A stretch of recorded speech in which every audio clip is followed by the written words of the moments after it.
we actually have Dr. Dominik Holzer, and we've also got Doug Robertson, who are going to come and talk to us about the redesign of Melbourne Park.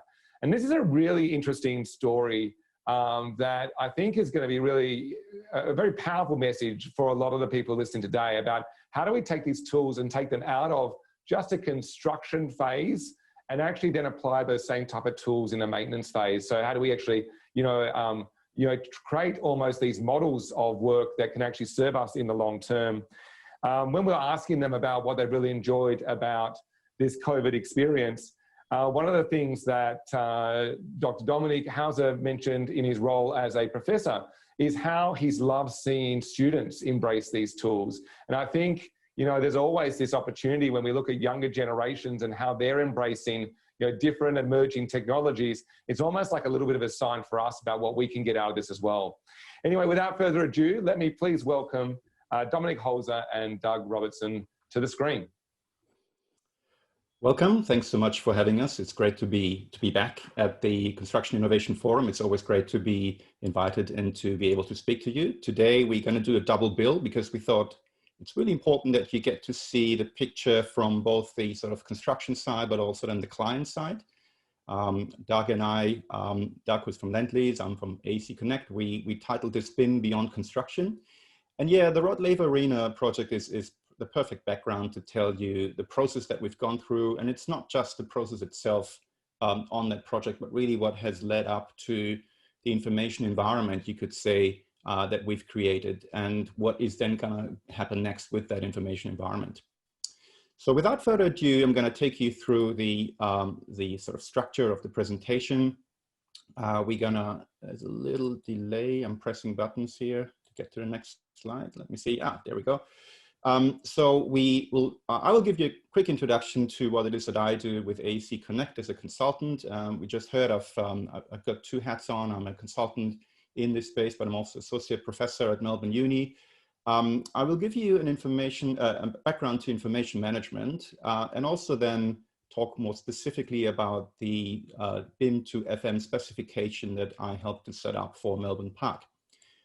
Then Doug is going to come in to talk about this from the lead contractor side, particularly focusing on how he managed with the, of course, support of a lot of subcontractors also to add the BIM metadata to the FM and to then establishing the redacted COBie, as we call it, LOD 500 output that we have generated for Melbourne Park.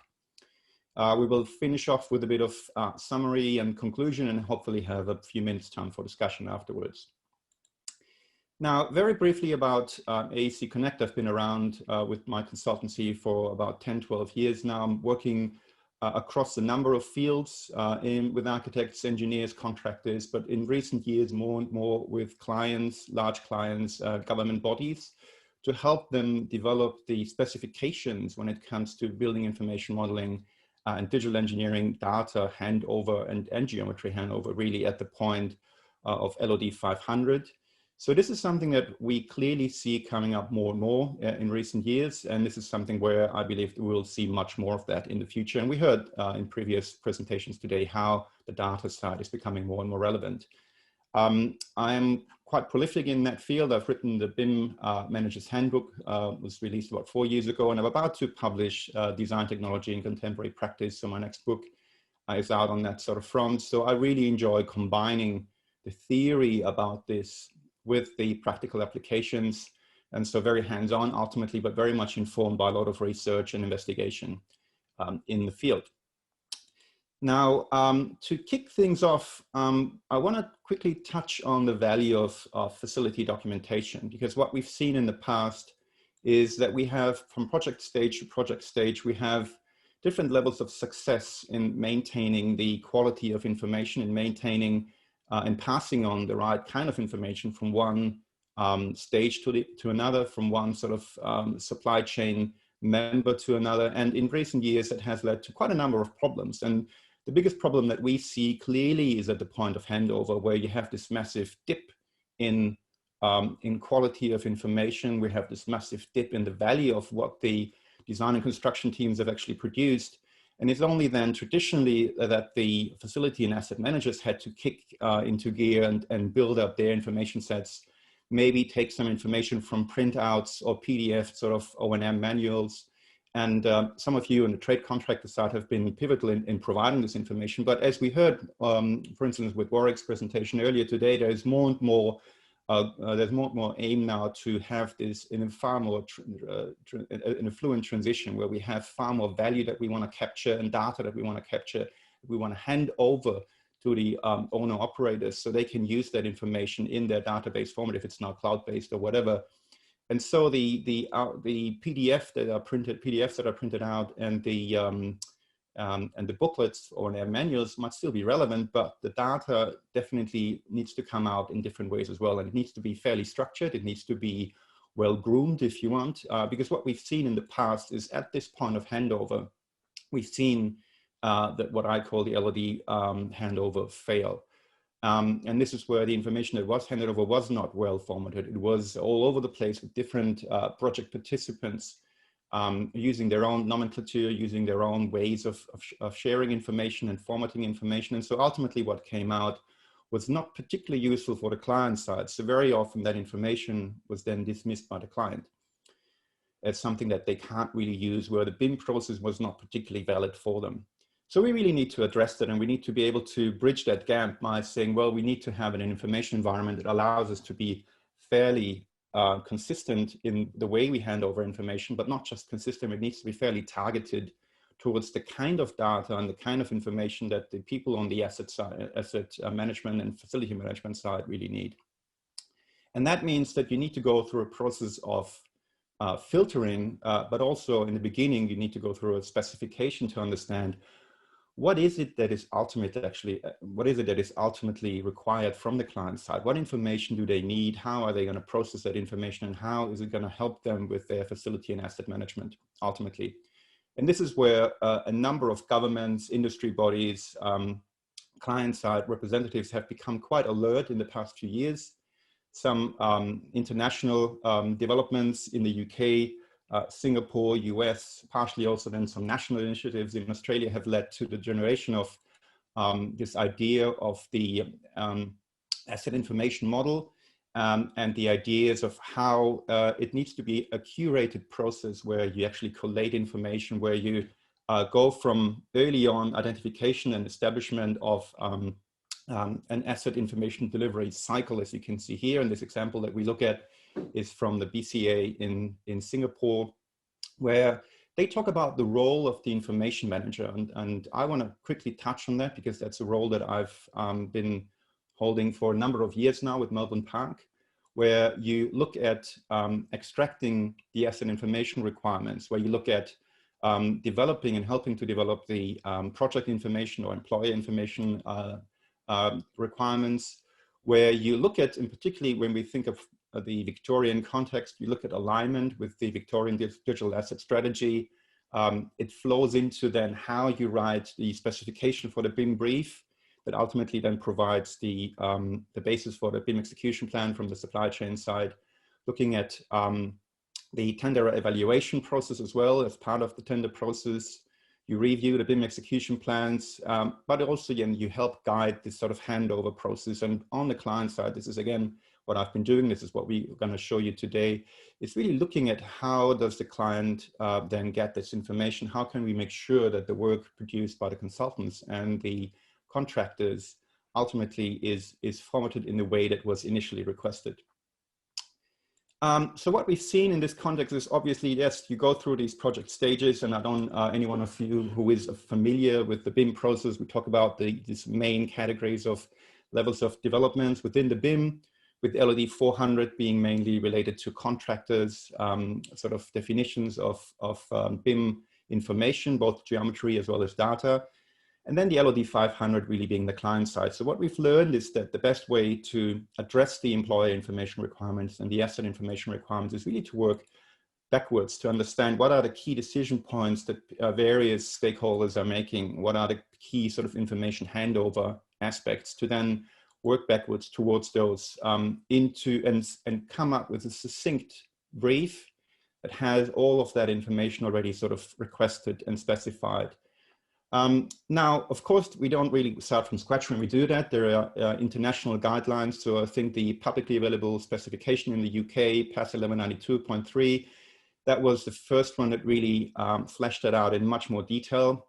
That started talking about the organizational information requirements, asset information requirements, and employee information requirements. All of that has now since translated into, and I can see Doug is quite hungry, has translated into the ISO 19650. So this has now become practically a de facto and international standard.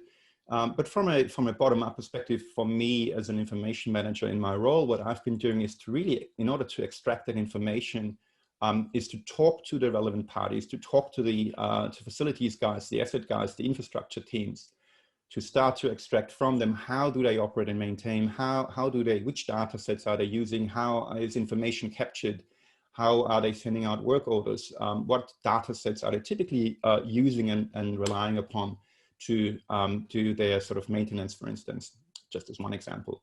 And this is very much aligned with, again, with what we see in Victoria with the VDAS, the Victorian Digital Asset Strategy, looking at also that role of client support to help the client understand what information environments ultimately are mostly relevant for them. And yeah, so anyone who has not yet engaged with this, I recommend you do have a look, because this is something that any public project that you are working on, pretty much this will be, or this is already starting to become the requirement. So we need to understand how the shift is now really happening from, for instance, you as trade contractors providing your services by, well, of course, following the specifications and installing the equipment and providing O&M manuals, to going far beyond that. So really looking far more in the use cases of this information further down the track during facility and asset management, and appropriating your information accordingly. So where you really then go from your own sort of BIM standards and your own execution plans to respond to the employee information requirements via some master information delivery plans that you set up during design and construction.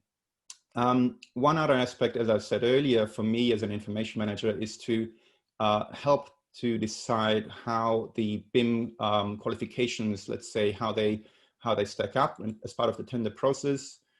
Very often there is a BIM brief that would be developed from the information manager to then ask a response from supply chain members.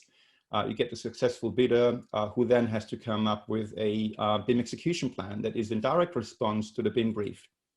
And again, BIM execution plan is really, as I said just before, responding to the project information requirements, looking at data drops. So if there's any specific requirements throughout the project for specific data sets to be passed on to the client side for checks.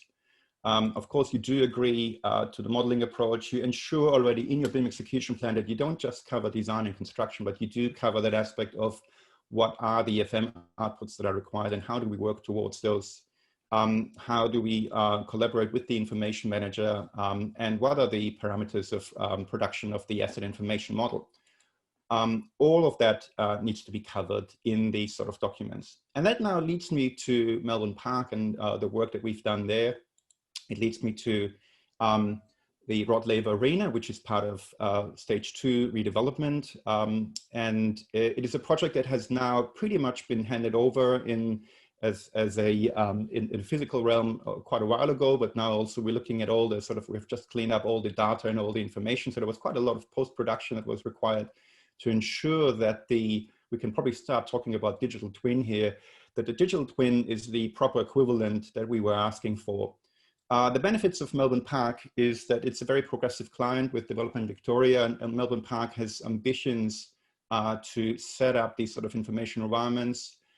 We had the opportunity to learn over stages what it is that we were aiming for, to really look at a broader sense of precinct information structure that was developed by me already 6 years ago, and to really then look into those opportunities to move from the BIM into a FM in a fairly structured way.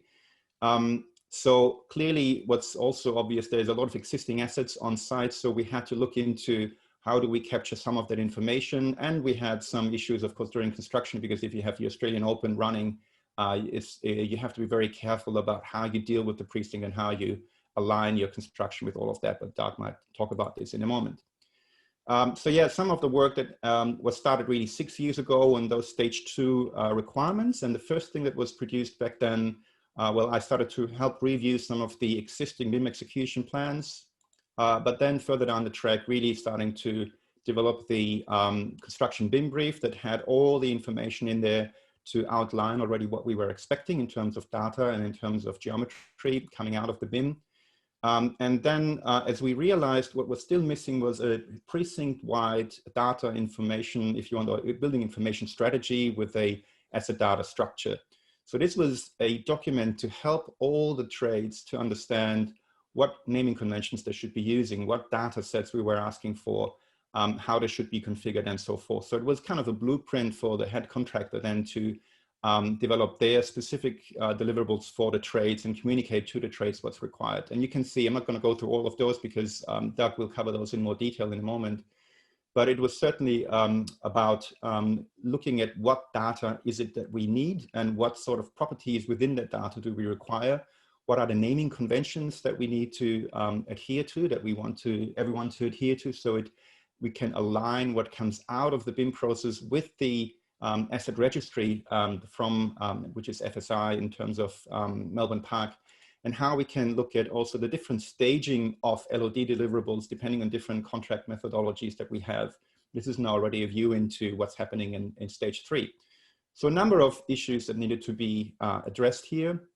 Another aspect, of course, is to seek alignment, as I said earlier, with the asset registry that is prevailing at Melbourne Park. So really working backwards from the way that information is managed for operation and maintenance to already start to influence and inform what it is that we specify in terms of information deliverables from the supply chain members. Now, clearly there is some precedence to that. It's the construction operation building information exchange, quite a handful, so a mouthful, so we call it COBE. And COBE, in a nutshell, is the specification that already starts talking about, well, let's see where do we actually find certain pieces of equipment or building componentry, and what is the componentry exactly? What category is it part of? What components and what types are they part of? So it's more a spatial, if you want, allocation, but also then what would you call it? A logical allocation to specific building systems and what data and what geometry do we require. The problem with COBE is that it can be quite exhaustive. Anyone who has worked with COBE would see that COBE can be quite overwhelming. The standard COBE data set is several thousand lines of data, which for somebody who is fairly new to this process is completely overwhelming. So what we said at Melbourne Park, we looked at the redacted COBE. So we only really grabbed what we need. So we came up with a limited set of data and deliverables that we were tagging in a specific way. So we could then ultimately go from the BIM models into the data specification that comes out of the BIM models alongside. We matched that up with with FSI, which is the asset registry. So we then ultimately the client can use that for their facility and asset management and use the sort of data analytics that they're applying to manage and operate the precinct. And there's a whole range of different uses that you could consider, from space planning to energy management, building automation system optimization, asset tracking, tying into various aspects of the operations. So really the whole goal of this exercise was to provide a very direct path from any model information that comes from the supply chain members into the realm of the facility and asset managers. And I will now hand over to Doug, who will tell you in far more detail how we've done this from the contractor side. Doug, should I advance the slide? I think you're up next. On the screen, Laver Arena, everyone's been there or seen it on television. It's one of the premier sport and entertainment venues in Australia. After 30 years, it was due for a makeover. So over a 4-year period, Lendlease built, refurbished and made additions to the arena. And the picture on the screen was taken nearing the completion in August 2019. So next slide, Dom.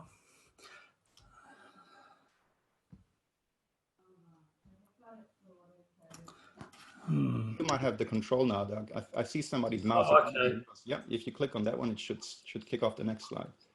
I have to double click it. Yeah, there we go. Oh, there was one. There I go. Beautiful, yep. So the additions to the Laver Arena, apart from the bowl, which everyone would be familiar with, were the Southern Annex, Northern Annex and Eastern Annex, which introduced new public entrance, public amenities, food and beverage outlets. There we go. Improved universal bowl facilities, which increased disability access. And upgraded internal walkways, facilities around the bowl. Am I going, Dom, or are you? Yep, I'm going. New food and beverage facilities in the Eastern Annex, and new dining and function facilities also in the Eastern Annex. So there was also an improved ventilation and air conditioning system, of course. There was a multitude of upgrades to toilets, change rooms, pre-function rooms, which were below the level of the bowl, generally speaking. More of the same, all modelled using building information modelling, which was Revit 2016 because it started 4 years ago, and the upgrade was not particularly something that everyone would have been looking forward to, so we avoided that. Next slide is amongst the new replaceable and maintainable equipment, the BIM models contained a stack of metadata, a total of 25,000 individual objects. Now, some of the equipment we're talking about is, let me just go, and one more. Some of the equipment we're talking about is lights, sprinklers, fire alarms, valves, switchboards, security devices. So we're just talking about MEP equipment at this particular stage. So what is metadata and how is it applied to equipment? It can simply be defined by what is it, where is it, and how long will it last. So defining the metadata applied to each and every piece of equipment in the what is it category: description, tag number, manufacturer model number, serial number, system type, size and GUID, global unique identifier. They're all contained within standard Revit properties. Where is it would be room name, room number, level number, building code, which is important for a facility like Melbourne and Olympic Park Precinct where there's many buildings. So the building code for Rod Laver, for example, RLA, that's pretty obvious. How long will it last? The metadata for how long it lasts is install date, expected lifespan, warranty information, maintenance frequency. The back to, in this case, Revit, which this project was modelled in, the metadata attached to each object is displayed in the properties dialog box by selecting the object. So on the screen, we've selected a kitchen exhaust fan. The metadata associated to the kitchen exhaust fan is displayed in the properties dialog box. That's pretty simple for all the Revit users. So inside the authoring software, again in Revit, equipment residing within the BIM model would have by default standard metadata. So if we put that kitchen exhaust fan in, we would have metadata that told us where it is, what it is, but we might not have how long it would last. Melbourne Olympic Park required metadata in the BIM model to be formatted with a specific prefix of #MOP. So #MOP data, which the list on the screen describes, is not going to be found in the standard Revit out of the box. Inside the standard out of the box data would be description, tag number, manufacturer model number. These can be translated or copied in the process to #MOP asset data, #asset ID, MOP asset ID, #MOP manufacturer, etc. In the what is it,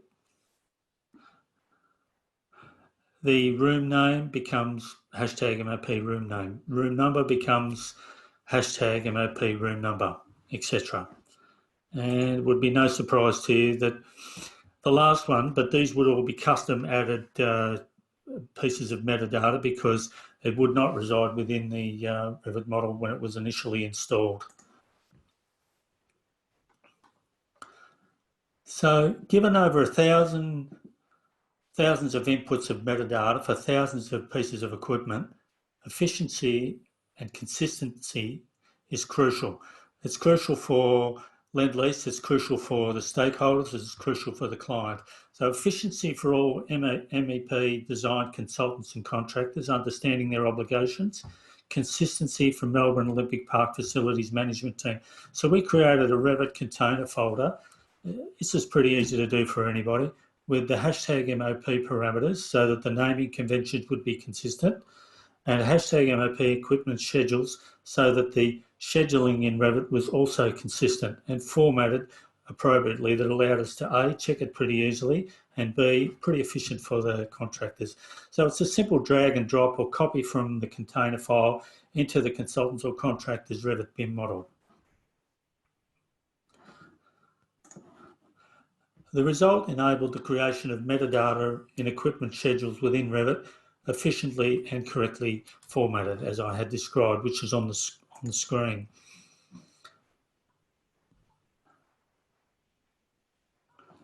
So refining the metadata correctly from standard Revit parameters to hashtag MOP parameters happens most efficiently using a third-party application, something like Ideate BIM Link. So these third-party applications, and I'm only choosing that one because that's the one we use, enables easy transfer of the metadata into Microsoft Excel, which everyone knows how to use. So how does that happen? We export the metadata contained within the Revit equipment schedules, or export the schedule to Microsoft Excel via BIM Link or similar. Then we modify, copy, add metadata to the MOP parameters. That can be done by an engineer or someone else in the organisation, not just the modeller. Parameters columns within the common editable environment, all in Excel, and then import that modified equipment schedule back into Revit. The BIM handover to Melbourne Olympic Park contains the metadata. And I think we need to jump one more slide, Dom.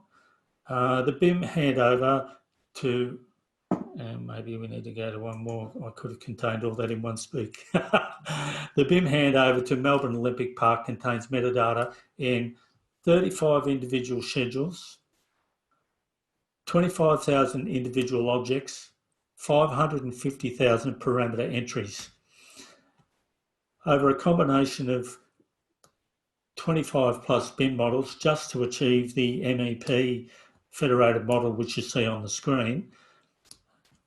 We needed to make that pretty straightforward, pretty clear, and there was a number of different lessons learnt that maybe we can discuss at the conclusion of this. I'm happy for that slide to run, and then Dom, you can come back in. Yep, thanks, Doug.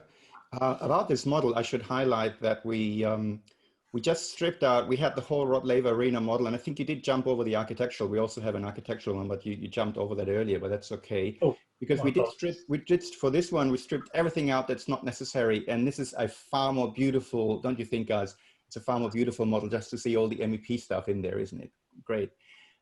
Yeah, so if I just wanted to, and I might need the control back for the slides, please. Yeah, go, mate. Yeah, I think that's somebody needs to give me the authority to do that. Not yet, it seems.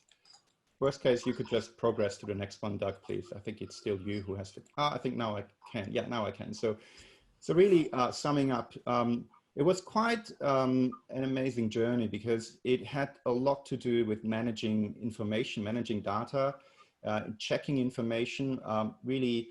Because the supply chain, let's say the market, the training and the skill level in Victoria is pretty good, but there's still a number of subcontractors and specialist trades who are not yet that familiar with the workflow, who prefer to do things simply their way because that's how they've done it in the past.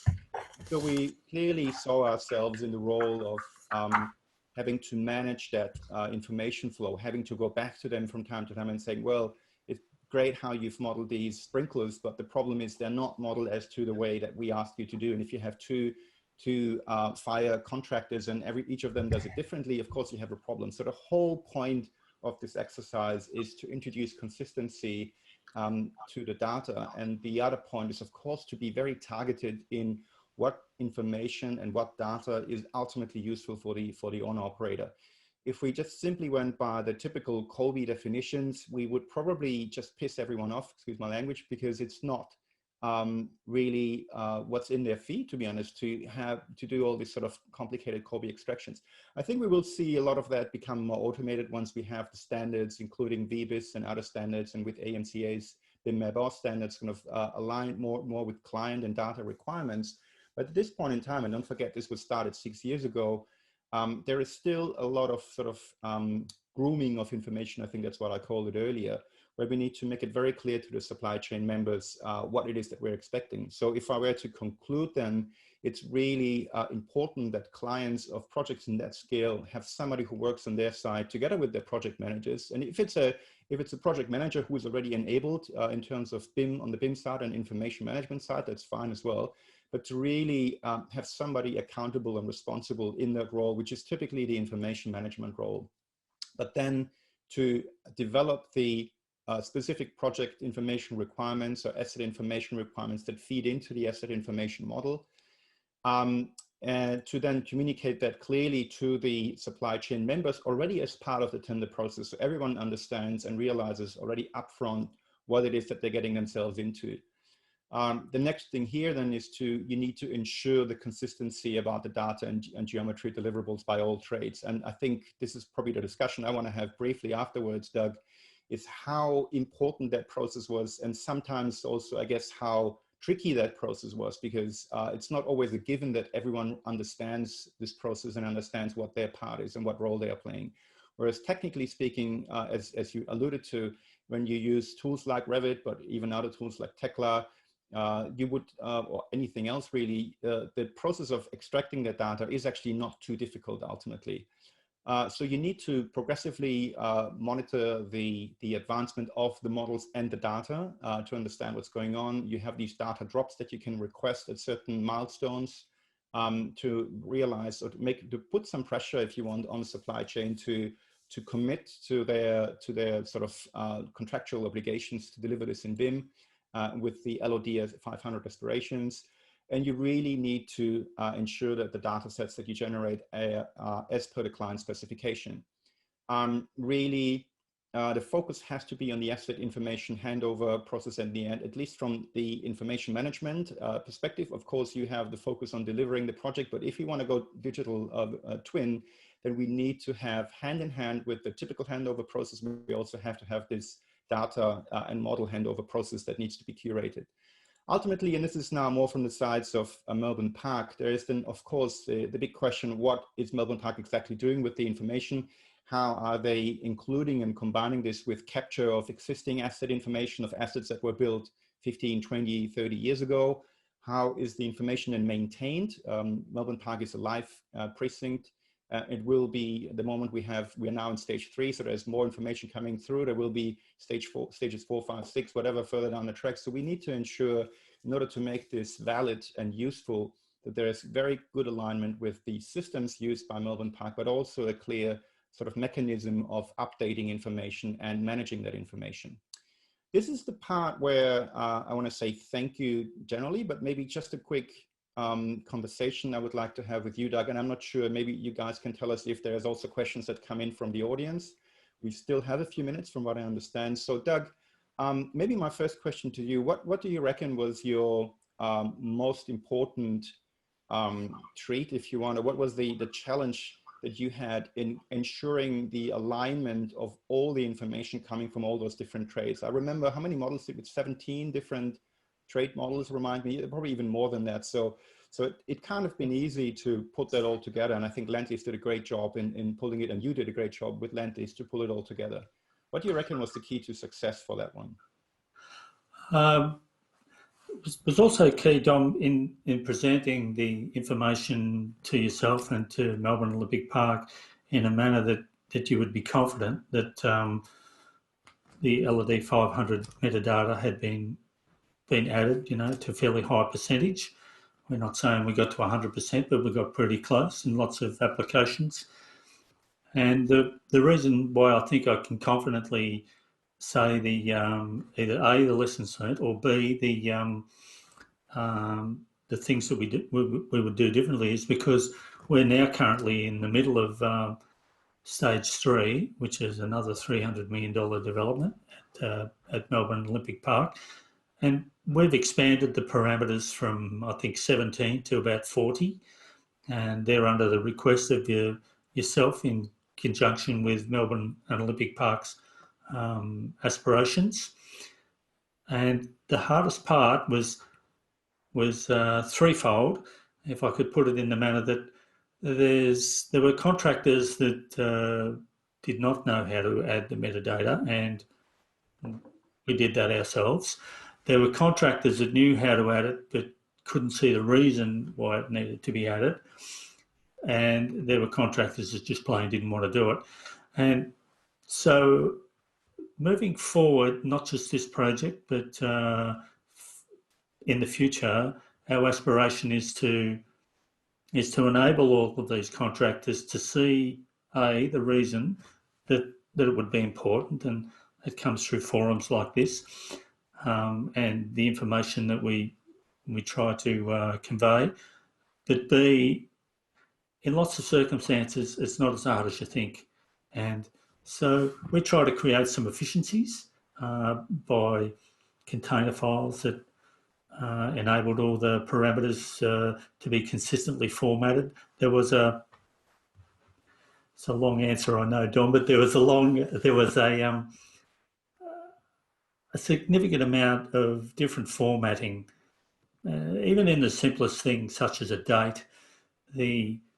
The period between the day, the month, the year could be a dot, a dash, or a slash, and maybe the software in MOP's facilities management can decipher the difference. But given that we're not experts in that, we are experts in handing over LD 500 BIM models. We want to make sure that they're all formatted the same. So that was probably the biggest challenge, Tom, is the formatting. Mm-hmm. Yep. Now, I still have a few questions, but let's see. Are there any questions from the audience?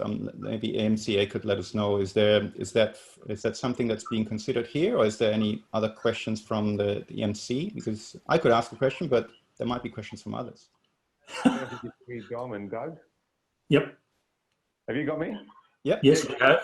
Just a bit curious. I mean, this is quite interesting because obviously this is not a new project. It's a few years old, and I imagine at the time that you're proposing this, it would have been quite a significant shift in thinking for various stakeholders. And I'm interested in, like, when you're talking about taking, obviously, not just getting people to engage on the construction, but then also in the facilities management, like the additional complexity that you're creating for yourselves. Like, what type of pre-planning was involved, and how do you get people across the line to see that additional complexity is worthwhile? Yep. So maybe to highlight the project itself, yes, the starting point was about 6 years ago, but it was only really, the digital twin was handed over how many months ago? 4 months ago, 3 months ago, Doug? So it was fairly recent. So it took quite a while. It's a large project, but it's a very good question. Thanks. And let me start by saying that the key thing that made this work was major projects back then and now development in Victoria was very clear at that point that they wanted BIM, and they wanted BIM to not just be used for design and construction, but they knew that there was something to gain for Melbourne Olympics Park as a client in getting that information out of the BIM process. It is in a way a byproduct of what the contractors and the consultants would be doing anyway, with a slightly extra effort, which is not exhaustive, as we just learned. So really having an informed client who with progressive project manager who understood the need and to push that also towards the client themselves, because the client wasn't that sure, to be honest, in the beginning, but via Developments Victoria's sort of input. And they're now fully on board on this process, and they can really see the benefits. Some of the key challenges were, and there's still something that we need to work through, is how do we deal with the information integration across the information that comes through from those stage 2 and stage 3 projects, with the existing assets, and how do we, because ultimately that whole precinct model doesn't make sense if it only covers 30–40% of your assets. You need to look in a broader sense. So in a way, being then the second one, and I remember that meeting that we had with a number of the design consultants, even at that point, I think the head contractor was not yet appointed. They may have been appointed, but really realizing that there was a need for a precinct-wide data structure and a document that would regulate that and allow everyone to work consistently towards these guidelines was, I think, a next key step. And the next one from my perspective was to be, and we had a great partner with Lendlease in this regard, to be having discussions where we sat down and said, well, we don't want to ask you to model anything that we don't need. We don't ask you to provide any data that we don't need. We want you to really only do the things that we, in terms of the LOD 500 outcome, we have to make sure, and a lot of conversations needed to take place to make that happen. We have to make sure that it's only really the information that is required. Doug, would you add anything to that?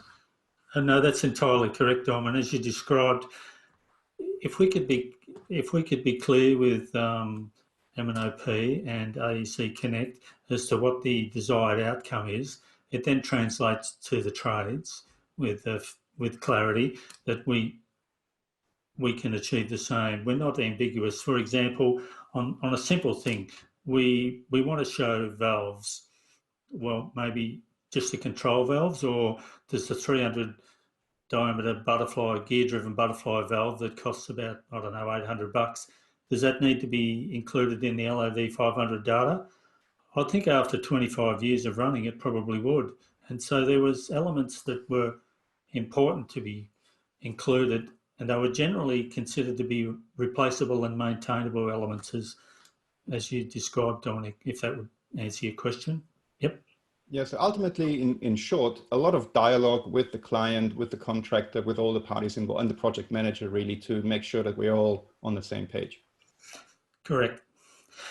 Awesome. Yep. Thank you so much for your time. Unfortunately, we're going to have to finish it up there because we're about to go to the afternoon tea break. I'm hoping that that Dom and Doug will actually join us in the networking cafe during the next break, and maybe if you get on a table with them, you'll be able to ask them any other questions that you have. If you're waiting for a chance to sit there and chat with Dom and Doug, I do definitely encourage checking out the Autodesk Wheel of Fortune.